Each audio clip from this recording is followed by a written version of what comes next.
আসসালামু আলাইকুম প্রিয় দর্শক, সকলকে স্বাগত জানাই অভিবাসী আপডেটের নতুন ভিডিওতে। যারা এই ভিডিওতে যুক্ত হয়েছেন দেশ এবং প্রবাস থেকে, জানিয়ে দেব গত 24 ঘন্টার আলোচিত ঘটনাগুলোর বিস্তারিত এই ভিডিওর মাধ্যমে।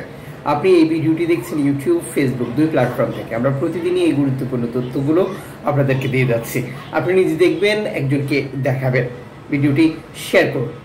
অক্টোবর মাসের 1 তারিখ ইতালির অর্থায়ন ভালোভাবেই কাজ শুরু করেছে লিবিয়ার ভেতরে। লিবিয়ার প্রত্যেকটি শহরে প্রতিদিনই অগ্নিকাণ্ড, গণসংযোগ সহ আরো নানা ধরনের ঘটনা ঘটছে।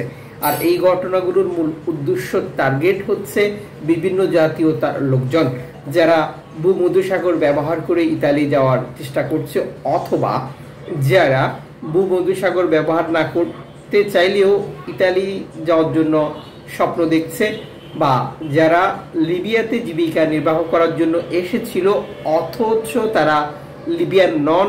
এবং বর্তমান এভাবেই পরিস্থিতিটা তৈরি করেছে যে সবাই অভিবাসী, আর অভিবাসীরাই লিবিয়ার জন্য বিপজ্জনক, আর এই অভিবাসীদেরকে লিবিয়া থেকে বিতাড়িত করতে হবে।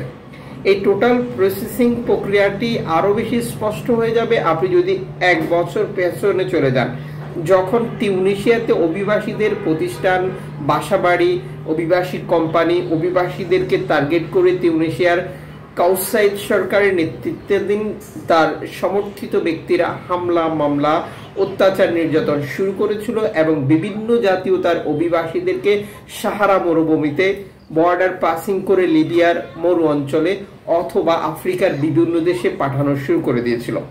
বর্তমান সময়ে তার মানে কি লিবিয়াও একই প্রসেসিংয়ে যাচ্ছে? তিউনিসিয়াতে সফল কার্যক্রমগুলো কি তারা লিবিয়াতেও করতে যাচ্ছে? আর এটি কি আদৌ সফল হবে? তিউনিসিয়ার কাউসাইদ সরকার, যেটা ফ্যাসিস্ট সরকার যেভাবে পরিচালনা করছে, লিবিয়াতে কি এটা সম্ভব হবে? তবে এক্ষেত্রে বাংলাদেশিদেরকে আরো সতর্ক, আরো সচেতন হতে হবে বর্তমান পরিস্থিতির ব্যাপারে। নিজে টিকে থাকার যুদ্ধে এবং সবসময় নিরাপত্তা বাহিনী, বাংলাদেশ দূতাবাসের বিভিন্ন সিস্টেমগুলো ফলো করতে হবে।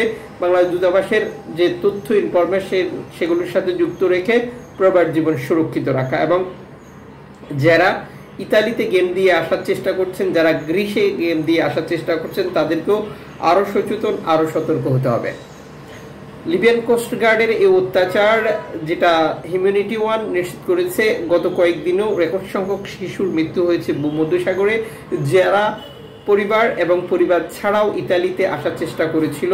আর এই প্রক্রিয়াটি তারা তীব্র করেছে লিবিয়ান কোস্টগার্ড, যখন এটা সম্পূর্ণ অর্থায়ন করছে ইতালি।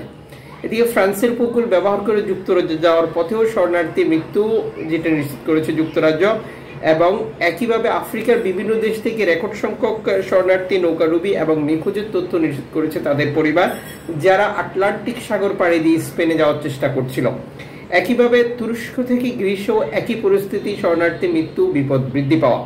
বর্তমান প্রায় প্রত্যেকটি অঞ্চলই বিপজ্জনক অবস্থায় রয়েছে, যে সকল লোকজন অবৈধভাবে নৌকায় করে বা স্থলপথ পাড়ি দিয়ে ইউরোপের চেষ্টা করছে।